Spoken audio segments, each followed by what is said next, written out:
ओम शांति। भाग्य विधाता इस पुस्तक में आज हम पढ़ेंगे वरदानी मूरत बाबा भविष्य के ज्ञाता थे। इस विषय पर ब्रह्मा कुमारी पुष्पा बहन जी अपने अनुभव सुनाती है। चलिए आज हम इसे पढ़ते हैं। कैथल हरियाणा से ब्रह्मा कुमारी पुष्पा बहन जी कहती है कि परम सौभाग्य की बात है कि मुझ आत्मा का ब्रह्मा बाबा के माध्यम से शिव बाबा संग मिलन सन 1958 में करनाल सेवा केंद्र पर हुआ। उस अवसर पर बाबा पंजाब के कुछ सेवा केंद्रों का चक्कर लगाने आए थे। करनाल में भी उनका थोड़े समय के लिए आने का कार्यक्रम बना हुआ था।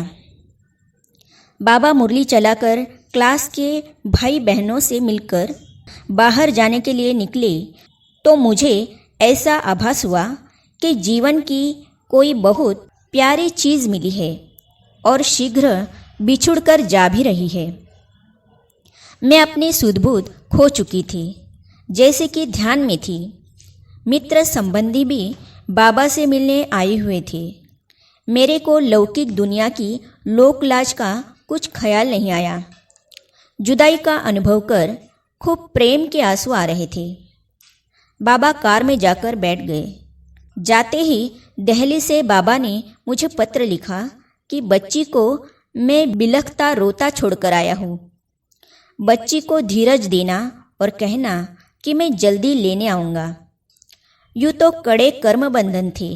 कभी स्वप्न में भी नहीं सोचा था कि कभी बंधन टूटेंगे, लेकिन ये महावाक्य साकार हुए जो बाबा ने मुझे अपनी सूक्ष्म शक्तियाँ वरदान में देकर जल्दी बंधन मुक्त कराया और ईश्वरीय सेवा करने का भाग्य प्राप्त कराया।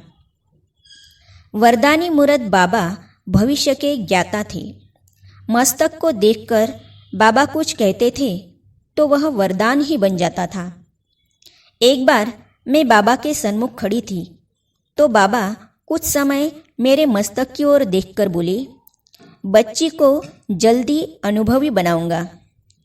पहले इसको दूर दूर भेजूंगा, फिर नज़दीक ले आऊँगा। ड्रामानुसार फिर मेरा कोलकाता और नेपाल की सेवाओं पर जाना हुआ। वहाँ मुझे अनेक अनुभव प्राप्त करने के अवसर मिले। बच्ची, मैं तेरे साथ हूँ। 5 वर्ष कोलकाता में सेवा की। उन्हीं दिनों नेपाल की सेवा का निमंत्रण मिला। बाबा ने पत्र लिखा कि बच्ची नेपाल में जाकर अगर सेवा करेगी तो विश्व की महारानी बना दूंगा। बाबा की श्रीमत के अनुसार वहाँ चली गई। कुछ समय पश्चात सेवा में रूखापन और अकेलापन महसूस होने लगा। एक दिन ऐसी महसूसता हुई कि मैं यहाँ अकेली कैसे सेवा करूँगी, तो मुझे अचानक बाबा सन्मुख खड़ा दिखाई दिया और कहा कि बच्ची, मैं तेरे साथ हूँ। वरदानी हाथ मेरे ऊपर था और ऐसे महसूस हुआ कि बाबा मुझे कह रहे हैं कि बच्ची, तेरे जीवन में तन मन धन की कभी कमी नहीं रहेगी। सर्व का सहयोग मिलता रहेगा। सचमुच उस दिन से आज तक कभी भी कोई कमी महसूस नहीं हुई। ईश्वरीय सेवाओं में हर प्रकार से भाई बहनों का सहयोग मिलता आया है। दयाशील और क्षमाशील बाबा। रहमदिल बाप यज्ञ वत्सों को मुरली द्वारा शिक्षा भी देते थे और प्यार भी करते। कई बार ऐसा भी देखा कि किसी बच्चे से कोई भूल हो गई और वह बाबा को बता रहा था कि बाबा, मेरे से यह भूल हो गई, आप क्षमा करना।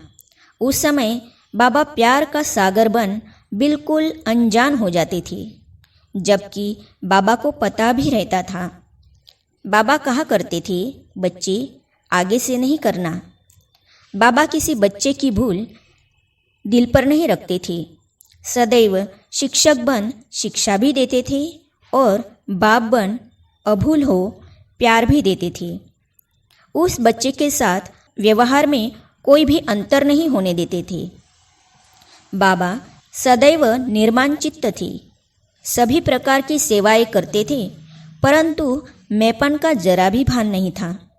हमेशा कहते थे, बाबा करण करावनहार है, बाबा करा रहा है। कभी मैं शब्द इस्तेमाल नहीं करते थे। इतने निरहंकारी थे बाबा। आगे हम पढ़ेंगे, साधारण सी सेवा करके भी बच्चों को खुश करने वाले असाधारण बाबा। इस विषय पर बटाला की ब्रह्मा कुमारी गीता बहन जी लिखती है। इसे हम पढ़ेंगे अगली कड़ी में। तो ये जानने और पढ़ने के लिए इस चैनल को सब्सक्राइब करने के साथ ही साइड में जो बेल आइकॉन है उसे भी क्लिक कीजिए, ताकि आने वाली सभी वीडियो और अब तक की सारी वीडियो आप तक पहुंचती रहेगी। ओम शांति।